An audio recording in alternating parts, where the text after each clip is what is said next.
In this video, we'll be presenting the undercover boss employees who faced harsh termination. Without further ado, let's begin. Number 5. Henrik, aka Edwin from ABM Industries. Hello from Maria. I'm Edward. How you doing, Edwin? ABM Industries President and CEO Henrik Slipsager I'm Henrik Slipsager. I'm President CEO of ABM Industries. adopted the identity of an applicant at his own facility management company to gain insight into his employees' daily experiences. Take me to 42 a minute. We're going to the boardroom that they just called. Yes, 45. Bring me to 45. Take the garbage out.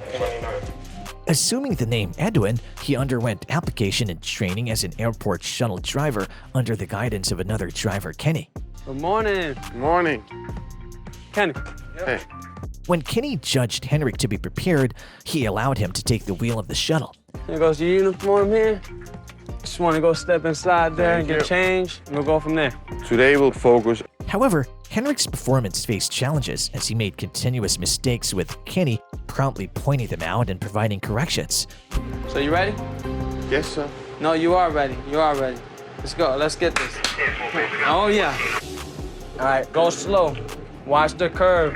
Wait here or go all the way up? Park right here. Just stop right here. Kenny candidly expressed Henrik's multiple errors. Like, this guy was doing almost 40 miles an hour in the garage, and you're supposed to only do 10. And people, people like, notice that. They'll call and complain. And I'm training him, so I'll get in trouble. Urging him to slow down and be attentive to speed maps, emphasizing the importance of precision for shuttle drivers. Watch your speed. I'm in good shape. All right, stay in this lane right here. Slow it down, you're gonna be 35 here. Throughout the day, the situation showed little sign of improvement. Ultimately, Kenny had no choice but to intervene and remove Henrik from the driver's seat, taking over himself. 4, 10, 18, 10, 19, 10, 12, Yep. The only thing I remember is 10. Back at the garage, Henrik told Kenny what he thought of his performance throughout the day. Quickness, always on your game, quick, and basically knowing what to say, when to say it, how to say it. And no heavy foot, watch your speed. So it's probably looking for somebody different. All right. Number 4. Ronnie from Boston Market. I'm Ronnie. Hi, Rachel. Nice Nice to meet you. So we're going to be working together today, yeah? Yes. On your competition. You excited? Yeah, a little nervous. But It's okay. Don't worry about it. You have a great teacher. Oh, good. In episode 9 of season 4, there was a slight twist to the undercover boss concept. Rather than assuming the disguise himself, Boston Market CEO George Michael assigned his chief brand officer Sarah Bittorf to take on the role. My name is Sarah Bittorf, and I'm the Chief Brand Officer at Boston Market. Their objective was to gain insight into the company's daily operations. Sarah joined a branch of the restaurant chain and received training from Ronnie, the hourly shift supervisor. You should be asking customers, like, hey, would you like to sample our loaded mashed potatoes? It shouldn't be a question. You should be forcing it down their throat, because that is what corporate has told us to do. Upon meeting Ronnie for the first time, Sarah was charmed by the young man's entertaining jokes and initially perceived him as a capable employee. My first impression of Ronnie is that some of his jokes are on the inappropriate side. Nevertheless, as their shift progressed, the dynamics between them took a swift turn. Ronnie's evident dissatisfaction with his profession was quite apparent. Say, hello, welcome to Boston Market, blah, blah, blah, whatever. Because we have to make customers, on a pedestal.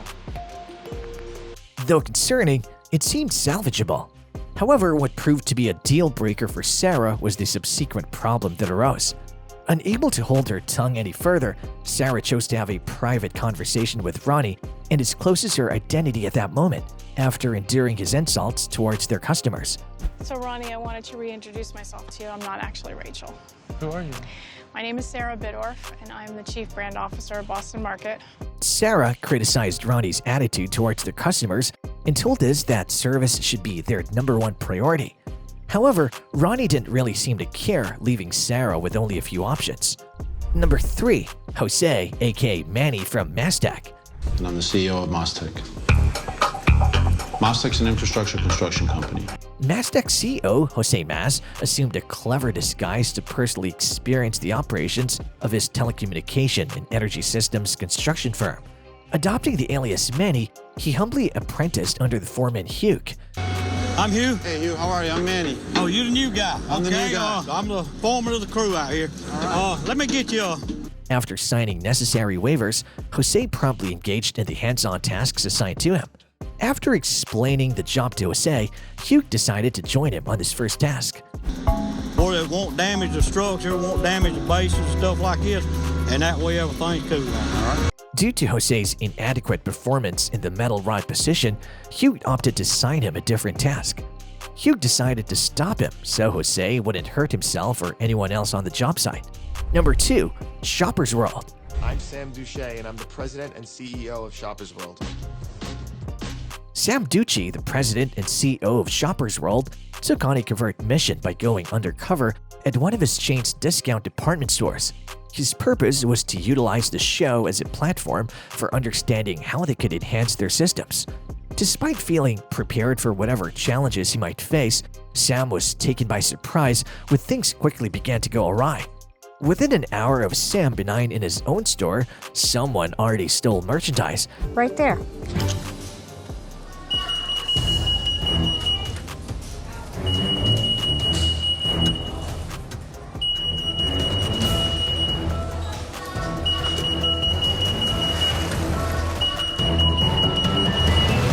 What's going on? Somebody stole. And nobody was there to stop the thief, causing Sam to get shocked. Sam found out there was no security to guard the store and its staff.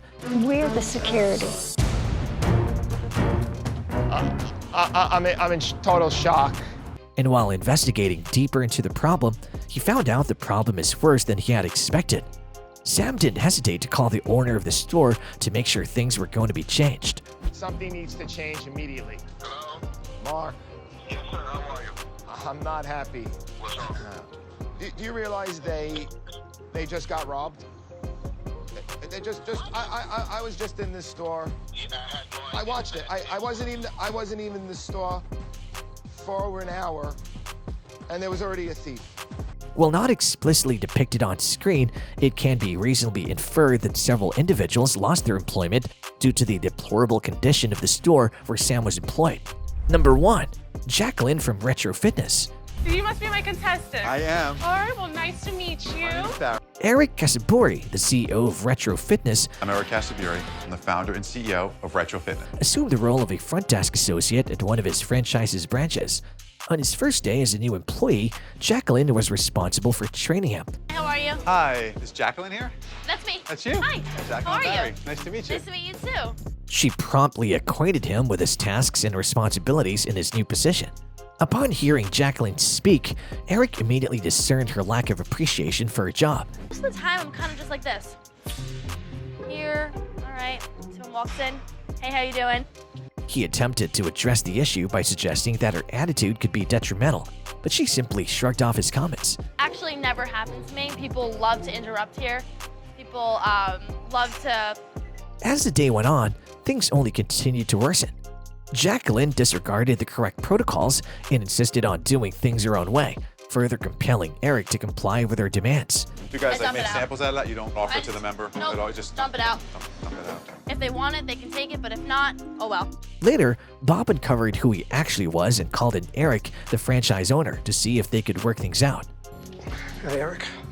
Despite the earnest attempts of Eric and Bob, Jacqueline remained adamant in her refusal to acknowledge any wrongdoing during her time on the job. Eric had no alternative but to take action, compelled by her unapologetic stance. Thank you, Jacqueline. Click now to see the times when uncover bosses confronted the store manager for abusing their employees.